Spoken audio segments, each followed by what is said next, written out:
a publisher, and one day my daughter Christina asked me to write a novel with her. Well, that day was long ago, and that little girl is now an adult. But our novels live on. The Truth Seekers Mystery Series highlights a homeschool family, the Murphy teens, in an action-adventure novel that is sure to entertain as well as teach creation truths. To get your copy, visit our website at truthseekersmysteryseries.com.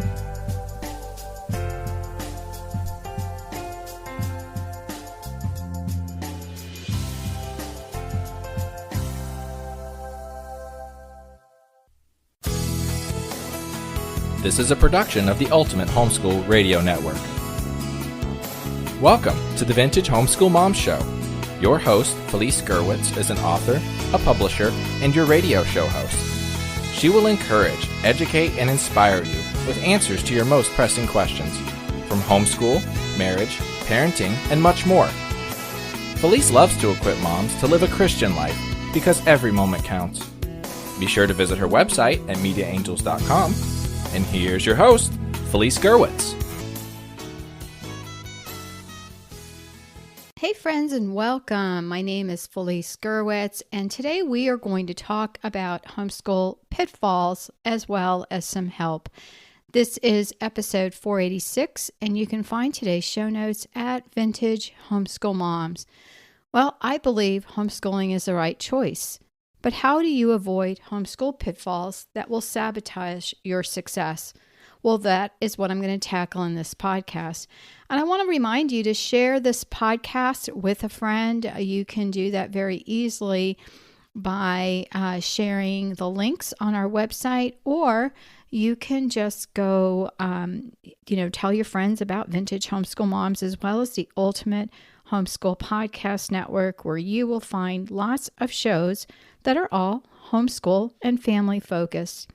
Visit mediaangels.com, the website for books, bundles, as well as a self-paced set, How to Homeschool Blueprint. And you can find that information again on our website, or just go to mediaangels.com for the products. Did you know that I was hesitant about homeschooling? When I first heard a friend mention her hopes of homeschooling, I talked her out of it. I do feel bad, okay? But this friend was overwhelmed with her 4 kids, and she didn't even have a set bedtime, and she walked around sleep deprived.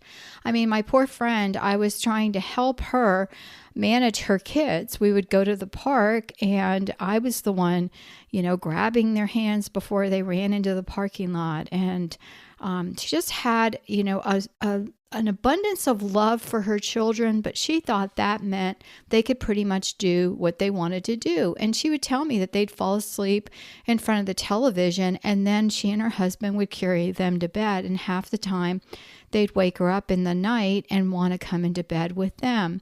And so she really was kind of exhausted, to say the least. And I said, well, if you're going to homeschool, it takes discipline and having a parent who's awake and attentive. That's important.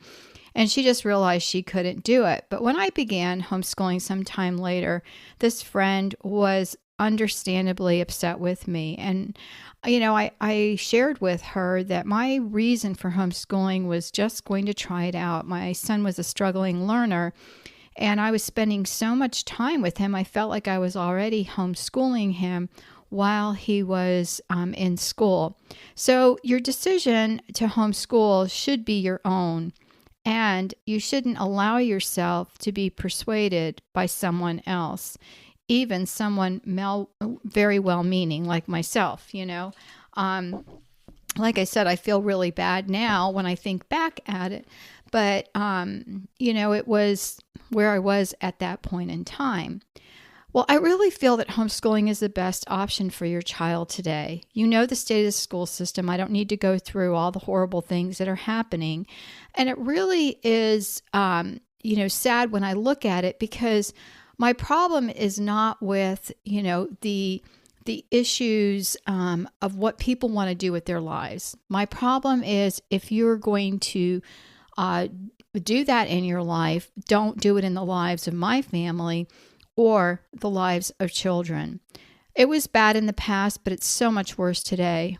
And I guess the other point I want to make is when you start calling parental rights into question, that's when you need to say, what the heck is going on in this world? And parents, if you want to have kids that grow up to be well-rounded, I am telling you, homeschooling is the place to be. When I began homeschooling my son while my daughter was still in preschool, this is my first two, I looked at it as a way to just get my son up to par with his reading and writing. And I had a short-term goal. I was going to try homeschooling. I was going to try it for 6 months. This was in 1986, 1987, and I never looked back. It became a lifestyle for us. I even have a podcast called Homeschooling Lifestyle, and I will see if I can remember to put that link on the website. But if not, you can go to the Ultimate Homeschool Podcast Network, and there's a great little handy search bar at the top, and you can search for that. But anyway, homeschooling became a lifestyle, and my kids are super strong, faithful kids. They're adults now. My youngest is turning, I believe, 23 this year.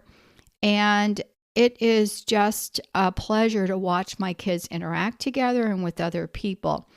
And I'm really happy that I can say each one of them has become a success in their own endeavors, whether it's staying at home with my one daughter and being, a homeschool mom herself. Another one of my daughters is not married, and she is a coach for softball and a teacher at a Christian school. My son works in our construction business with my husband, as well as being an entrepreneur. My other son's a Lyft driver, and my youngest is in the Army. And so I think that, if you looked at my children, they're almost like this cross sample of different ideas and abilities within a set of 5 children, but they are all, they're kids who can think for themselves. They're not going to be swayed by the flavor of the day or the month. And they really have come into their own as homeschool graduates. I think one of the fallacies is making your homeschool ideal or perfect or identical to a public or private school. I think as I say things, there's always an exception to the rule. My sister-in-law homeschooled her 2 grandchildren for a year using the same books as the school system because they planned on reintegrating the kids into the system. So in this case, it was a good idea, and she not only was highly successful, but she was able to raise their test scores with the one-on-one attention she gave her girls, and so that is so important. There's, this is more about overcoming some of the things you hear about homeschooling, more so than the success stories behind homeschooling. It's not always fun and games. A good friend of mine used to say that homeschooling is not fun, yet she homeschooled her boys K through 12, and they not only learned several foreign languages, but were proficient in fencing. And how is that not fun? And both of her boys are in the military now. But in this podcast, I want to focus on pitfalls, but I'm going to do it in 2 parts. The first deals with hearsay about homeschooling, and the second is in regard to the actual act of homeschooling. And please, if you have any questions about homeschooling or want to connect with other homeschoolers, join our most active group. We have an Ultimate Homeschool Podcast Network group on Facebook. I don't think that group is nearly as active as our smaller group, which is the Homeschool Podcast Network family. If you look for that on Facebook, you can find it. But if you have a question and you're not on social media, you can just leave it in the body of this post. So if you go to Homeschool Pitfalls, episode 486 on vintagehomeschoolmoms.com, you can also leave a comment there, and we'll be glad to answer your questions there. All right, so the first is combating lies. And I have a list of 10 of them. You don't need to write this down again. It's on the website. But I'm going to go through these fairly quickly. So the first is you do not have enough time. I'm going to tell you that we all know that we have time to do the things we want to do. Maybe you don't have good time management, but everyone has enough time. They just need to manage it better. Number 2, you don't have an education degree. Well, if you don't, congratulations, because you're a step up. I have an education degree and several certifications, and I swear that held me back until I got into the groove of homeschooling. Homeschooling, again, is not recreating the school at home. The third is you work full time. Well, I was at conference one year speaking, and I had a mom who was a doctor and had her own practice, and she was going to be homeschooling.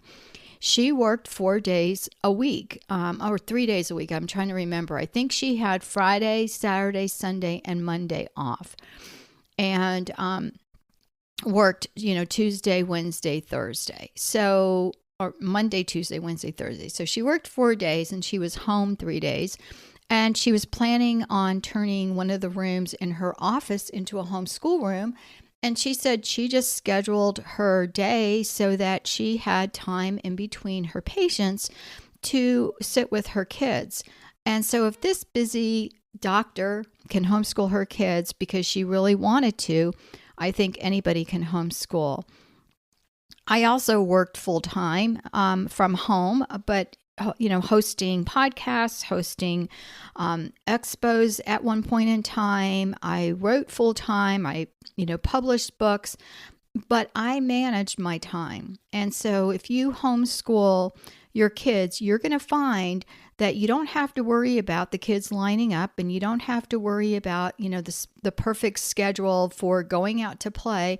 You're going to be knocking out a lot of homeschooling in a much shorter amount of time. The fourth is homeschooling is too restrictive. And that, again, is not a truth, because it can be very restrictive in that, you, again, don't manage time well, but it also allows you to know what your children are learning and for them to understand what is required of them without it being this big guessing game. The kids aren't going to have to worry about, getting their work done if they do it when it's assigned. And so I don't think it's restrictive at all. The fifth is you have to recreate the school at home, using all the same books that are in the school system. And again, I've already addressed that. The sixth is your kids won't get into a good college. And again, that's a fallacy. Out of my 5, the 3 that wanted to go to college all got into, state universities, other, noted universities, some junior college, and they all had no problem with that or getting scholarships. So I don't think that's a truth. The 7th is you won't have time for yourself, and you won't have a break from your kids. All right, so let's look at that. The people that are all about, I need time for me. Your kids have a bedtime, or they should. The kids probably don't get up as early as you do, or they might, but you can set up pockets of time where if you need to do something, the kids can be otherwise occupied. And truthfully, I didn't want a break from my kids. I wanted to know where they were. We have a big yard, so my kids spent time playing outdoors. And, I could sit out front in a lawn chair and just watch them play. It depends on how, again, you schedule your time. You can do so many different things. We have hundreds and hundreds and hundreds of podcasts on this network. And if you have any questions about homeschooling, all you have to do is search for it and you will find an answer.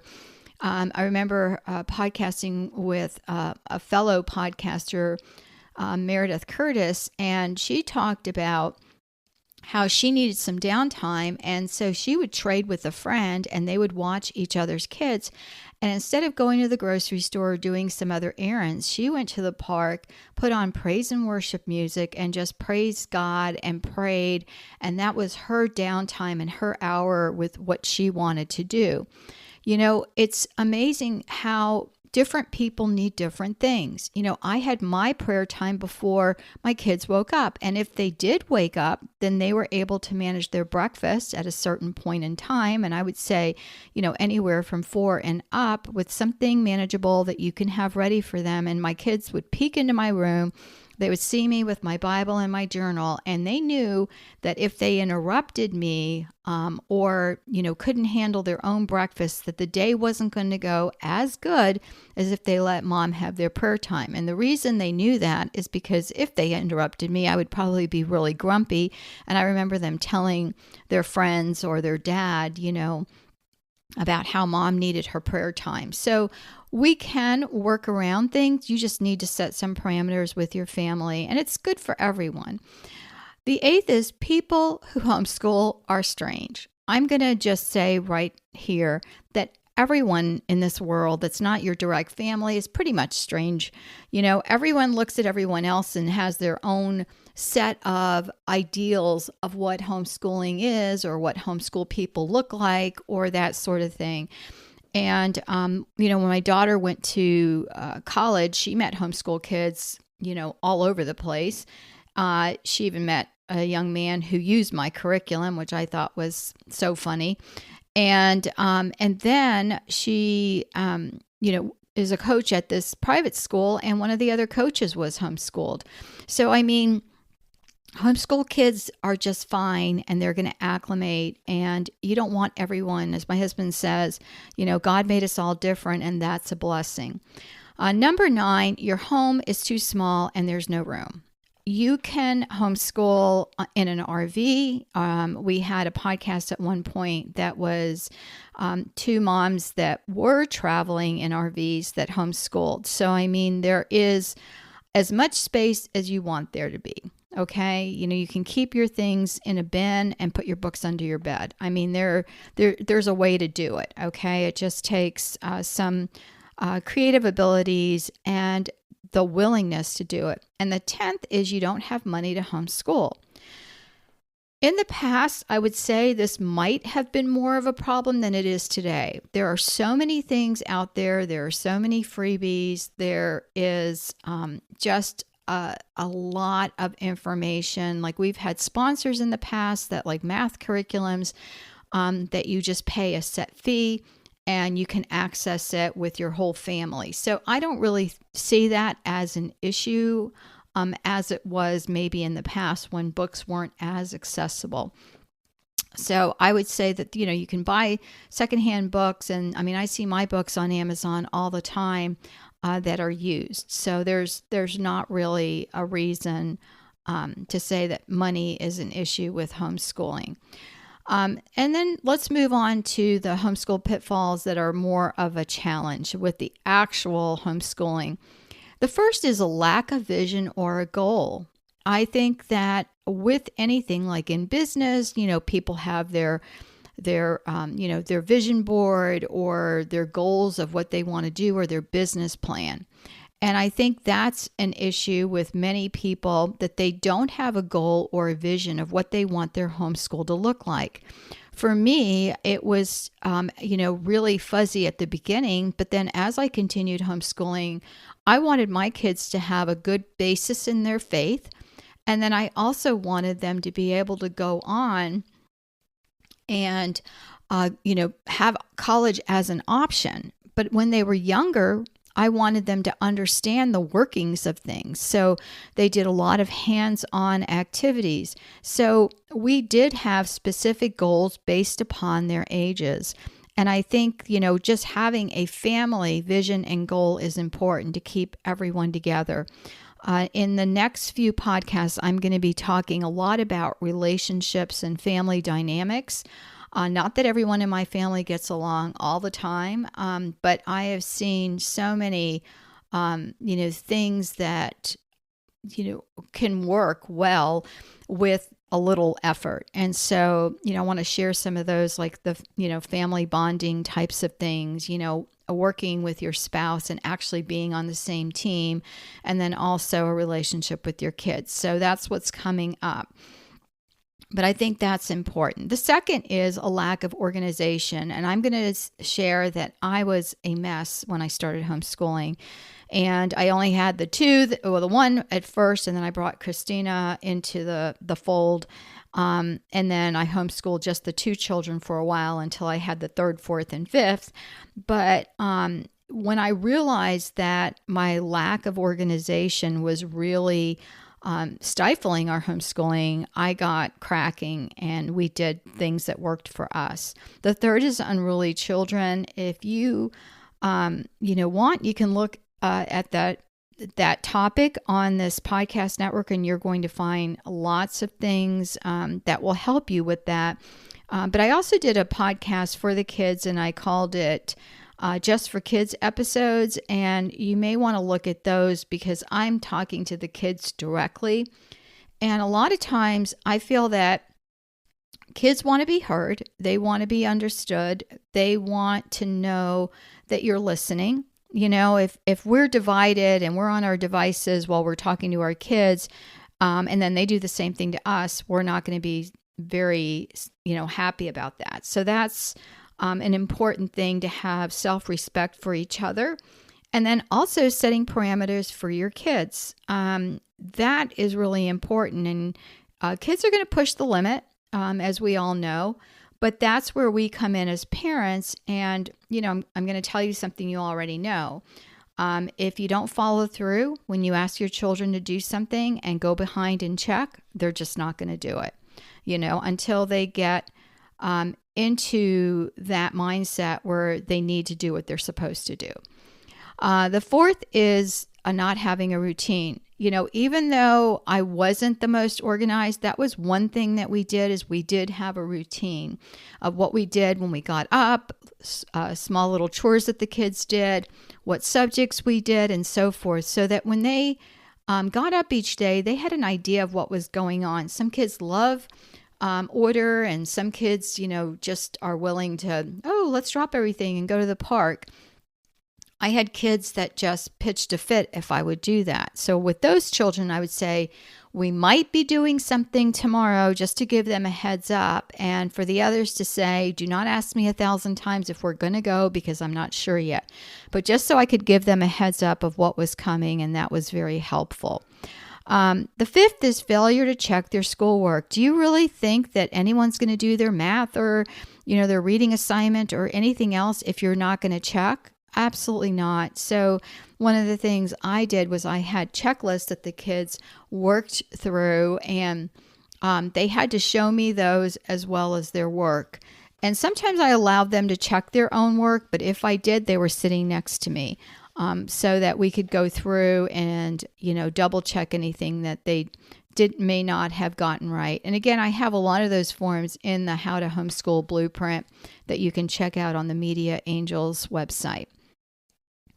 The sixth is uncompleted assignments. I cannot tell you how many times they did not finish something that they started. And so, my husband would say, well, do you want dinner? Then you have to finish your assignments. And so for a season, they had to show Dad their completed assignments before dinner when he got home. And that took the pressure off of me. So if you can enlist, Dad to help, or some other person, that would be, really helpful in your life. The seventh is, your kids are going to be unsocialized. That is another fallacy, because there's been a lot of studies now that have been done on homeschooling kids, and I won't go into them. I know I've done podcasts about this in the past, but basically, if a child is homeschooled and they are around other adults and other children their age within the home, they are emulating or copying the behavior of the adults as an example, rather than a whole room full of immature 8-year-olds. So you will find that homeschooled kids are the ones that go up and say, hi, my name is, and, rather than just walking up to someone and bumping into them as a way to say hi, so like I said, there's been a lot of studies done on that topic, and, it's a fallacy. It probably should have been up on the the top section of it, but I just wanted to let you know that that is not a truth. The 8th is unable to play sports, and my kids all participated. The first 2 were not, super interested in sports. My husband was super, interested in sports. He played in college. And so they just did more of an intramural and then some homeschool sports that were organized, whereas the younger 3 all played on the high school level locally. There were Christian schools that would work with homeschoolers. Actually, in Florida, there is a law that's been passed where high school teams need to at least give homeschoolers an opportunity to try out. I would say some of the private schools are better geared for that, more so than the public.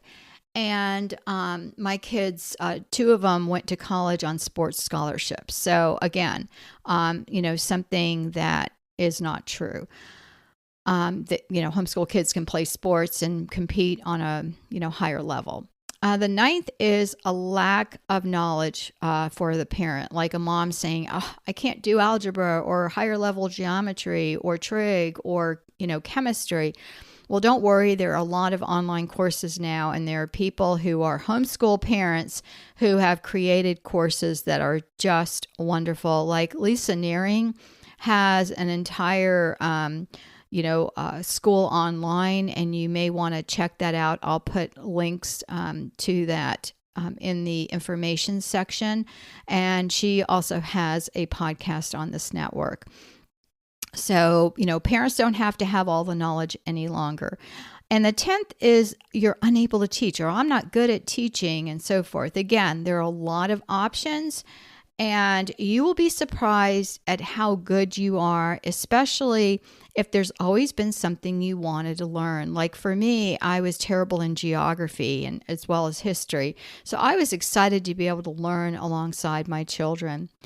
Homeschooling is what you make it. If your children are unruly, the focus needs to be getting the kids under control. Teaching cause and effect is amazing and successful as well. But all I want to say is, our focus needs to be on our family, our children, and academics will come. If you don't get it one year, don't worry, you can get it the next year. You've got summertime to work on things, but we're here to help you as a podcast network. And that was one of the reasons I created this podcast network, is for a huge, vast resource for homeschool parents. Again, join our Facebook group at Homeschool Podcast Network Family. Or again, if you have concerns, just go ahead and list them in this post on the website. Just go to Vintage Homeschool Moms, look for Homeschool Pitfalls, and I will be happy to answer your questions. Take care, God bless, and I'll talk to you soon. Bye-bye. Thanks for tuning in to the Vintage Homeschool Mom Show. Visit Felice at MediaAngels.com and TheVintageHomeschoolMoms.com. Vintage Homeschool Moms is a production of the Ultimate Homeschool Radio Network.